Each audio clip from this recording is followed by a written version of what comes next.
પાટણ જિલ્લા એલસીબી પોલીસની team patrolling દરમિયાન મળેલ બાતમીના આધારે સિદ્ધપુરના ખડી 4 રસ્તાથી ઊંઝા જતા રોડ ઉપર શક્તિમેલ પાસે નાકાબંધી ગોઠવવામાં આવી હતી.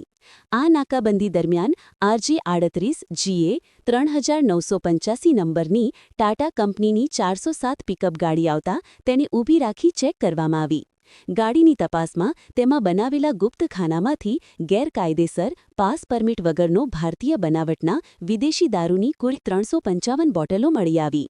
દારૂની કિંમત ₹3,11,780 આંકવામાં આવી છે. પોલીસે દારૂ, ₹5 લાખ રૂપિયાની ટાટા 407 પિકઅપ ગાડી અને ₹5,000નો એક મોબાઈલ ફોન મળી કુલ ₹8,16,780નો મુદ્દામાલ કબજે કર્યો હતો.